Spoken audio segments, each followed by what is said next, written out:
Assalamualaikum warahmatullahi wabarakatuh. Hai adik-adik semua, kembali lagi dengan kakak di Lisvika Channel. Nah, pada video kali ini kakak akan melanjutkan materi IPA bagi adik-adik yang sedang duduk di bangku kelas 9 SMP. Nah, pada video sebelumnya kakak sudah menjelaskan materi tentang sistem reproduksi untuk bagian yang pertama, di mana kemarin itu kakak sudah membahaskan tentang struktur dan fungsi dari organ reproduksi pria dan wanita beserta proses spermatogenesis dan oogenesis secara umum. Nah, pada video kali ini kakak akan melanjutkan materi tentang sistem reproduksi manusia. Nah, di sini lebih tepatnya kakak akan membahas mengenai siklus menstruasi, kehamilan, dan kelainan yang terjadi pada sistem reproduksi manusia. Nah, bagi adik-adik yang belum menonton video yang pertama, silakan ditonton dan pahami dulu untuk materi kita pada video pertama, baru dilanjutkan dengan video yang kedua. Oke adik-adik, jangan di skip untuk videonya supaya tidak ada ilmu yang terlewatkan oleh adik-adik semua. Oke, langsung saja kita masuk. Untuk materinya yang pertama itu tentang siklus menstruasi. Nah, sebelumnya kakak ingin menjelaskan terlebih dahulu kepada adik-adik semua, menstruasi itu apa? Menstruasi atau dalam bahasa keseharian kita sebut dengan haid. Nah, itu merupakan pendarahan yang terjadi akibat luruhnya dinding sebelah dalam dari rahim atau diistilahkan dengan endometrium yang memiliki atau banyak mengandung pembuluh darah. Nah, kenapa bisa terjadi menstruasi ini? Nah, jadi di sini alasannya itu adalah lapisan endometrium tersebut itu dipersiapkan untuk menerima implantasi embrio. Nah, jika tidak terjadi implantasi embrio, maka lapisan ini akan luruh. Nah, dengan singkatnya, maksudnya di sini adalah menstruasi atau peristiwa menstruasi ini akan terjadi apabila sel ovum yang sudah matang itu tidak dibuahi oleh sel sperma, sehingga menyebabkan pembuluh darah yang ada pada bagian dinding rahim sebelah dalam itu akan mengalami peluruhan. Nah, itulah yang disebut dengan peristiwa menstruasi. Nah, berikutnya ini kakak akan membahaskan tadi kita pada video sebelumnya atau pada slide sebelumnya itu kakak menyebutkan kata implantasi. Nah, implantasi itu maksudnya adalah peristiwa menempel dan masuknya embrio pada lapisan endometrium. Kemudian hal lain yang perlu kita perhatikan adalah istilah siklus menstruasi. Siklus. Nah, siklus itu merupakan perubahan yang terjadi tiap bulan pada organ reproduksi wanita. Nah, pada umumnya satu siklus menstruasi itu berlangsung selama kurang lebih 28 hari. Akan tetapi ada perempuan yang mengalami siklus menstruasi pendek dan panjang. Nah, itu tergantung pada kondisi fisik dan kondisi hormon yang ada pada tubuh masing-masing. Nah, berikutnya kita akan mempelajari tentang siklus menstruasi tadi. Nah, itu terjadi atau terdiri atas 4 fase. Yang pertama, itu ada yang disebut dengan fase menstruasi, yang kedua ada fase praovulasi, yang ketiga ada fase ovulasi, dan yang keempat itu ada fase pasca ovulasi. Nah, di sini terlebih dahulu kakak jelaskan dulu untuk gambarnya. Nah, jadi di sini adik-adik bisa perhatikan gambarnya. Nah, pada gambar yang pertama itu dinding rahimnya sangat tipis, itu terjadi karena adanya peristiwa atau fase menstruasi.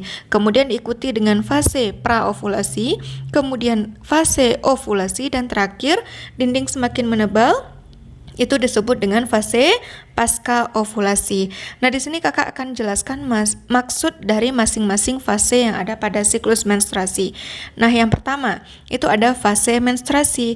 Nah, pada fase ini hormon yang berperan atau berpengaruh adalah hormon estrogen dan progesteron.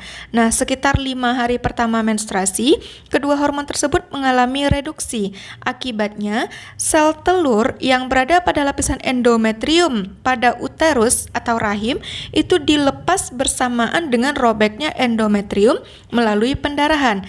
Nah, hasilnya dinding uterus tersebut berubah menjadi sangat tipis. Nah, itulah yang disebut dengan fase menstruasi. Kemudian yang kedua, itu ada istilahnya fase praovulasi. Nah, di sini mulai dari hari ke-5 sampai ke-14, nah itu terjadi peristiwa fase praovulasi. Nah, itu akan dimulai. Pada fase ini, hormon yang berperan yakni itu ada hormon FSH atau follicle stimulating hormone dan hormon LH atau luteinizing hormone. Nah, kedua hormon tersebut berfungsi untuk menstimulasi sel-sel folikel untuk menghasilkan hormon estrogen dan progesteron. Nah, jadi di sini adanya rangsangan hormon secara tipis. Kemudian diikuti dengan fase yang ketiga, yaitu ada fase ovulasi. Nah, fase ovulasi ini sendiri terjadi sekitar hari ke-14 dari total keseluruhan waktu pada siklus menstruasi terjadi atau kurang lebih 28 hari. Nah, pada fase ini sekresi hormon estrogen itu sangat banyak. Sekresi di sini maksudnya adalah pengeluaran zat yang masih dibutuhkan itu berupa hormon ya. Nah, oleh karena itu sekresi dari hormon FSH itu mulai mengalami penurunan dan digantikan dengan sekresi dari hormon LH atau luteinizing hormone. Nah, dengan adanya stimulasi dari hormon LH pada folikel ini menjadikan folikel itu semakin matang. Pematangan folikel ini menyebabkan sel telur itu keluar dari folikel. Nah, peristiwa inilah yang disebut dengan istilah ovulasi. Nah, yang terakhir itu ada namanya fase pasca ovulasi. Nah, itu berlangsung pada hari ke-15 hingga hari ke-28. Nah, pada fase ini folikel yang pecah itu akan berubah menjadi badan padat berwarna kuning yang kita sebut dengan istilah corpus luteum. Nah, corpus luteum ini sendiri dia akan menghasilkan sebuah hormon yaitu hormon progesteron. Nah, bersamaan dengan hormon estrogen, hormon progesteron ini berperan dalam memelihara pertumbuhan endometrium sehingga siap untuk penanaman embrio atau calon janin ya.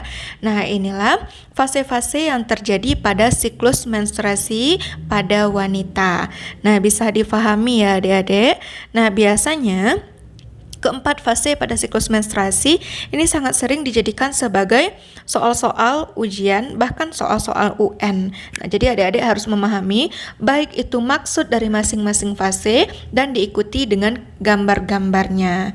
Nah, berikutnya kakak akan menjelaskan kepada adik-adik semua itu tentang peristiwa kehamilan. Nah, siklus menstruasi dan kehamilan, nah ini dia itu saling ada keterkaitan atau saling ada hubungannya. Nah, terlebih dahulu kakak akan menjelaskan kenapa peristiwa kehamilan itu dapat terjadi pada seorang wanita. Nah, jadi kehamilan ini terjadi akibat sel ovum yang sudah matang itu tidak dibuahi oleh sel sperma. Nah, proses pembuahan atau kita kenal dengan istilah fertilisasi, nah ini terjadi pada bagian tuba falopi atau oviduk pada organ reproduksi wanita yang kemudian akan terjadi proses embriogenesis. Nah, dengan kata lain maksudnya seperti ini. Jika sel telur yang sudah matang tidak dibuahi oleh sel sperma, maka akan terjadi peluruhan pembuluh darah yang ada pada dinding rahim bagian dalam. Itulah yang disebut dengan siklus menstruasi. Namun, jika sel ovum yang sudah matang dibuahi oleh sel sperma, nah yang akan terjadi itu adalah peristiwa kehamilan. Nah, itu maksudnya ya adik-adik. Jadi di sini mereka saling ada keterkaitan. Nah, tadi katanya setelah terjadinya proses fertilisasi itu akan membentuk embriogenesis. Nah, embriogenesis, genesis itu proses. Embrio berarti embriogenesis artinya adalah proses terbentuknya embrio. Di mana proses embriogenesis ini memiliki tahapan-tahapan, diantaranya itu yang pertama itu zigot.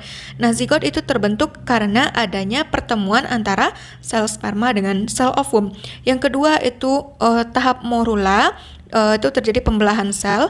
Kemudian blastula ditandai dengan adanya rongga antar sel.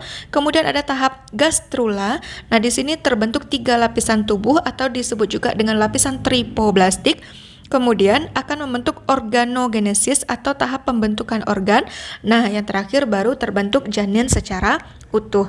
Nah, itulah proses-proses yang akan dilewati selama fase kehamilan oleh seorang ibu. Nah, berikutnya di sini kita juga harus tahu selaput pembungkus embrio atau janin yang ada di dalam rahim si ibu itu ada apa saja. Nah, yang pertama itu ada namanya kantung amnion. Nah, kantung amnion ini merupakan selaput yang membatasi ruang tempat terdapatnya embrio atau calon janin tadi. Nah, dinding ini nantinya akan mengeluarkan air ketuban yang menjaga embrio agar tetap basah dan menahan embrio dari adanya goncangan. Kemudian yang kedua itu ada korion. Korion itu berfungsi untuk membentuk pembuluh darah. Kemudian ada saccus vitellinus.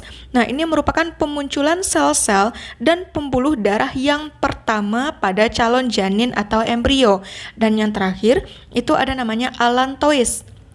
Nah, allantois ini berfungsi untuk respirasi atau pernafasan, kemudian merupakan saluran makanan dan sekresi zat oleh si janin. Nah, jadi di sini terdapat 4 selaput pembungkus embrio yang terdapat dalam rahim atau uterus dari ibu.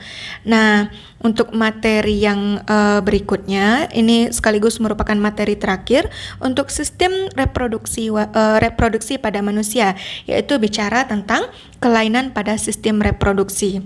Nah, di sini ada kalau bicara kelainan berarti ini bicara penyakit ya adik-adik. Nah, di sini kelainan-kelainan yang terjadi pada sistem reproduksi manusia yang pertama itu ada namanya gonorea. Nah, atau bahasa kitanya disebut dengan kencing nanah. Nah, ini disebabkan oleh bakteri, nama bakterinya adalah Neisseria gonorrhea.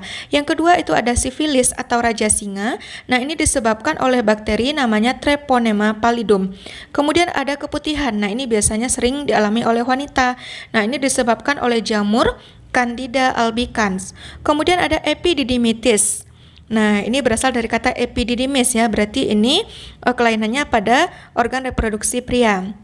Nah, ini disebabkan karena adanya infeksi oleh bakteri E. coli dan adanya jamur chlamydia. Kemudian ada herpes genital.